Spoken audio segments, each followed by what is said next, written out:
오케이. 예, 잘 지내고 계시죠? 네? 잘 못 지내신다고요? 네, 그럴만하죠. 자, 어제 또다시 충격적인 소식이 비보가 전해졌죠. 참 이해할 수가 없습니다. 이렇게 사람 목숨이 왔다 갔다 쉽게 결정되는 것인지 하는 안타까움이 좀 있어요. 박원순 서울시장이 뭐 이렇게 큰 비보가 전해져서 아마 많은 서울 시민을 비롯해서 많은 국민들이 안타까워하고 있는 것 같아요. 그런데 저는 하나도 안 안타깝습니다. 죄송한 이야기지만 도대체 안희정 충남지사가 비슷한 사건으로 벌어진 지가 언젠데 이렇게 똑같은 사안으로 반면 교사를 삼거나 교훈을 삼지 못하고 어떻게 이런 비슷한 사건으로 자기 관리를 못해가지고 이런 비극적인 결말을 맞는지 도저히 이해가 되지가 않습니다. 물론 서울시장이라는 막강한 거의 대통령에 준하는 그런 권력이라든가 지위에 심취해서 자기 관리가 부족했는지는 모르겠지만 그럴 수도 있다. 이렇게 생각하는 것은 상당히 큰 착오라고 생각합니다. 그럴수록 공직자로서 좀 더 자기 관리를 철저히 하고 자신을 스스로 경계해야 되는데 어떤 빌미를 줘가지고 이렇게 자기 스스로 이렇게 극단적인 선택을 하는지 도저히 이해가 되지 않습니다. 지금까지 노무현 대통령부터 해서 노회찬 그리고 박원순 서울시장까지 해가지고 많은 이런 극단적인 사건들이 있어서 국민들이 놀랍기도 하고 의혹도 제기하고 했습니다. 저 같은 경우도 노무현 대통령에 대해서 많은 걱정과 이런 분노 이런 것 때문에 어떤 의혹이라든가 음모론 이런 것을 많이 생각했었는데요.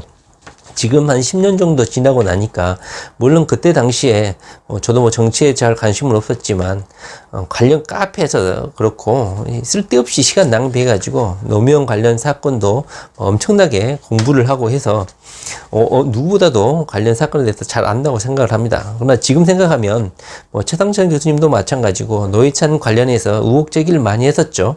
자, 결론적으로 말을 해보면요. 다 부질 없는 것입니다. 제가 보기에는 자살 맞고 극단적 선택 맞습니다. 노무현 대통령의 당시 상황을 쭉 훑어보면 기사를 자세히 많은 정보를 취합해보면 노무현 대통령은 사망 당시에 여러 가지로 엄청난 고뇌에 쌓여 있다는 것을 알 수가 있어요. 잠도 잘 못 자고 과열된 경쟁 취재 그런 것 때문에 우울증에 빠져 있고 그리고 그때 당시에 권항숙 여사의 그 참고인 조사 관련해서 당시의 그 분위기는 너무너무나 삭막하고 우울했다고 해요. 노무현 대통령이 직접 뇌물을 받는 것은 아니지만 포괄적 뇌물이다. 그리고 검찰의 과학할 만한 그런 수사 때문에 압박 수사 때문에 모욕 주기 수사 때문에 인신 모욕, 명예손상 이런 것 때문에 아마 자기 존중감이 상실돼 가지고 그런 선택을 했을 수도 있겠지만 결론적으로 노무현 대통령은 지난 역사에 훌륭한 일을 했을지는 모르겠지만 자기 아내에 대한 관리, 자기 주변에 대한 관리, 결국은 박연차라는 가장 친척, 자신을 후원했던 사람들에 대한 경계심 이런 것을 제대로 갖지 못해서 스스로 자기 골무에 빠졌다고 냉정하게 평가할 수밖에 없어요. 그리고 노회찬도 마찬가지야. 자기 스스로 관리를 못한 거야. 그리고 노회찬에 의혹이 있다고 하는데요. 그냥 뻥치지 말라고 하십시오. 그냥 의혹 수준인데요. 저도 자세히 봤죠. 왜냐하면 너무너무 큰 사건이었기 때문에.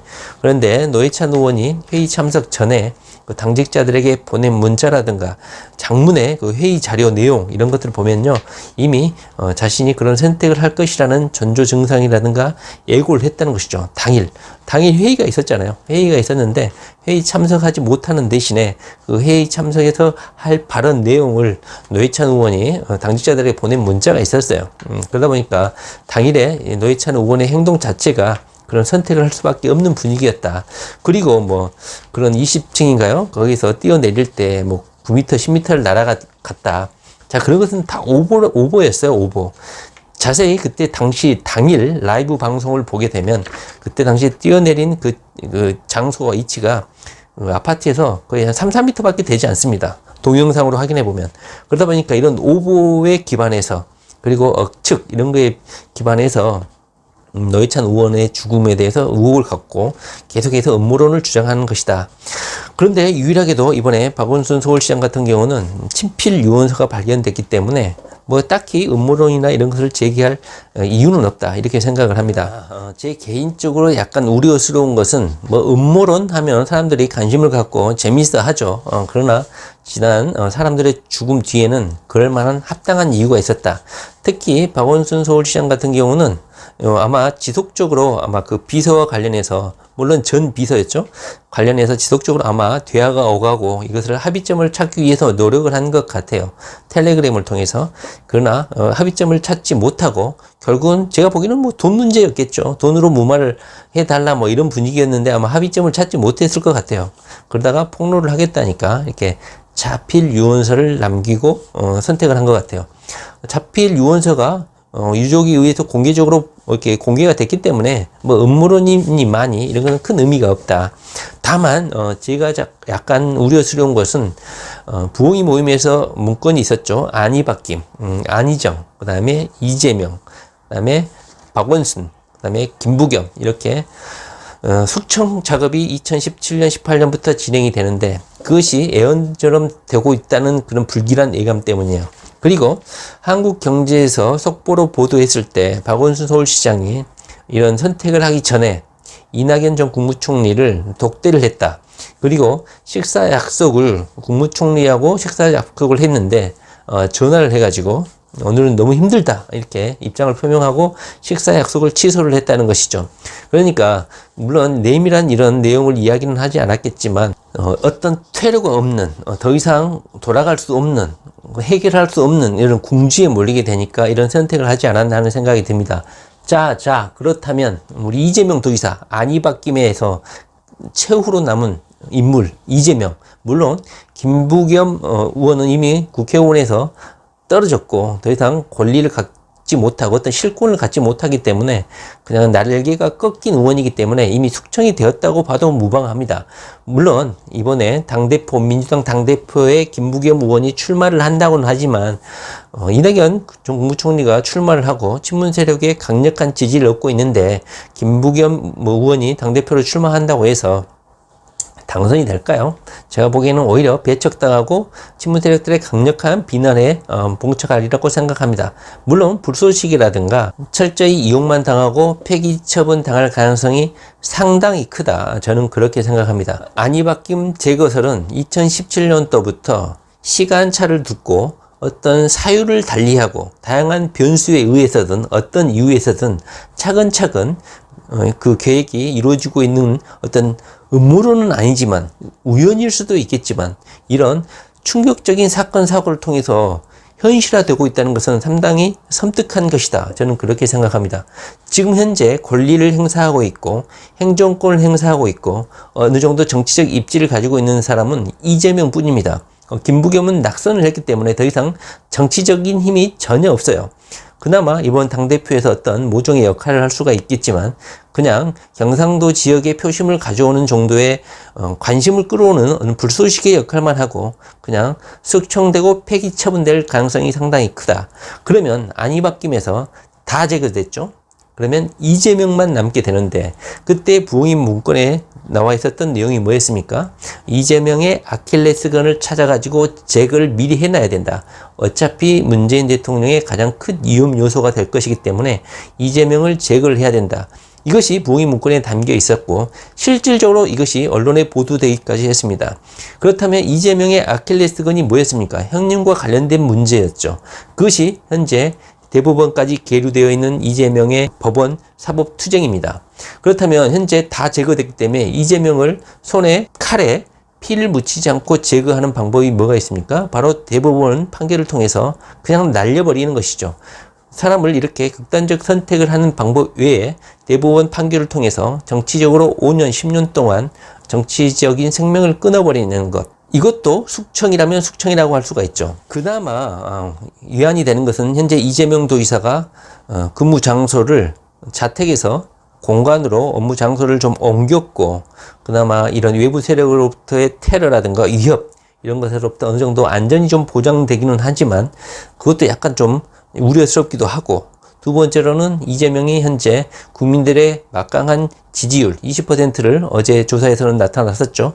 그나마 국민들의 지지가 집중된 상태에서 대부분이 어떤 일을 저지를 가능성은 조금이라도 낮아져 있지 않나 하는 위안을 삼고 있는데, 현재 흐름을 봤을 때는 대법원의 판결을 상당히 현 박원순 사건하고 인터벌을 둬가지고 국민들의 감정이 약간 완화되고 긴장감이 떨어지고 경계심이 떨어졌을 때, 그때 이재명에게 대법원에 유죄 선고를 해가지고 최종적으로 대선이 임박한 시점 이전에 이재명을 정치적으로 제거할 가능성도 상당히 있다.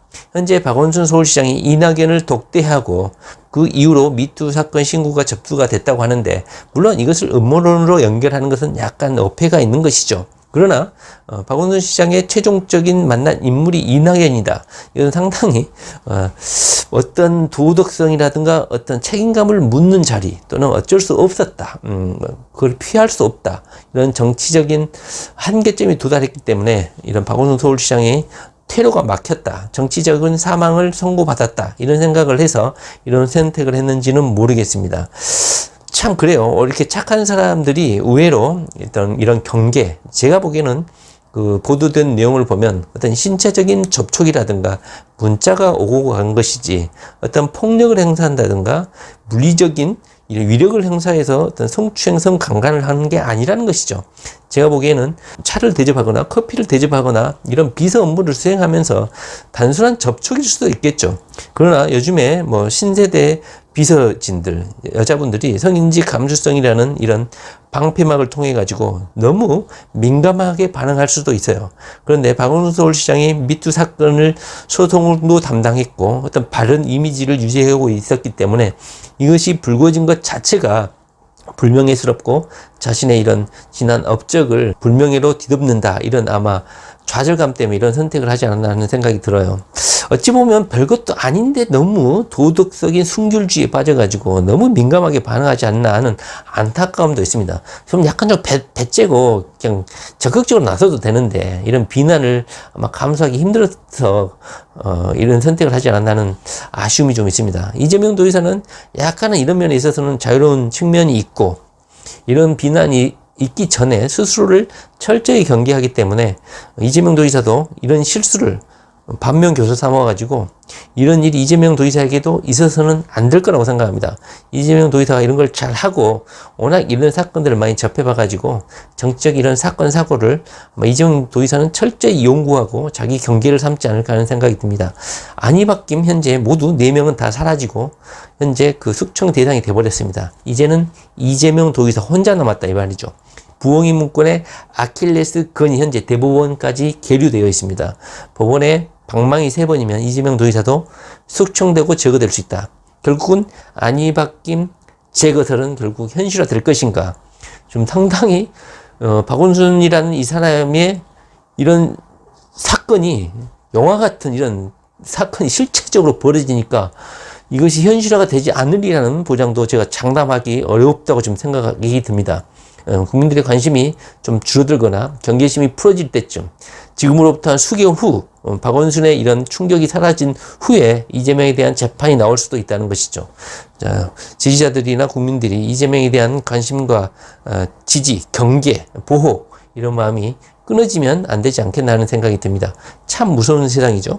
노무현, 노회찬, 박원순 다 자기 스스로의 판단에 의해서 극단적 선택을 한 것이지 어떤 음모론이나 이런 것은 잘못된 보도들에 의한 판단이었다. 최상천 교수님이 노력하시는데요. 좀 더 기사를 면밀하게 분석을 해보면 노회찬 의원의 엄청난 갈등이 담겨있는 그런 신문기사, 언론 보도도 상당히 많다는 것, 그리고 실질적으로 뛰어내린 것은 3-4m에 불과했습니다.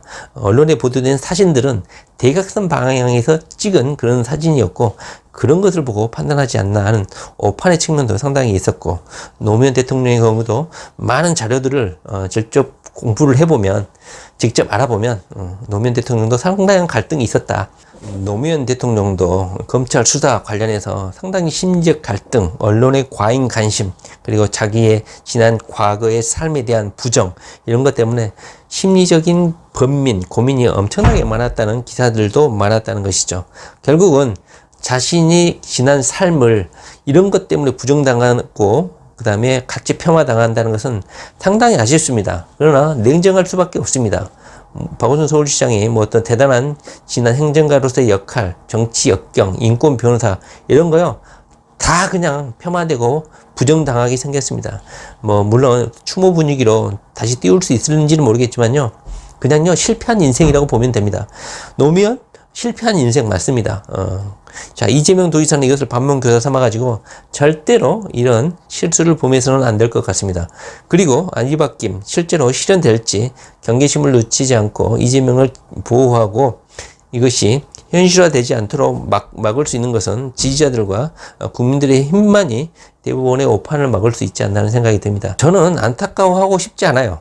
자기 자신의 행위에 대한 응분의 책임을 졌다고 저는 생각합니다. 자, 이재명 도지사는 CCTV 2대 이상 더 설치하시고 자기 스스로를 더 경계하시기 바랍니다.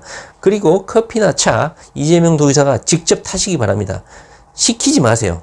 비서 이런 거 필요 없습니다. 물론 남자 비서 그 잘생긴 안경 쓴 우리 비서가 뭐 수행 대동하고 있어서 그나마 안심이긴 하지만요, 커피 끓이거나 이런 거 그냥 이재명 도지사가 직접 하세요. 아셨어요? 쓸데없는 이런 군소리 나오지 않도록 스스로를 경계해 주시기를 바랍니다. 자, 이재명 도지사 화이팅 파이어.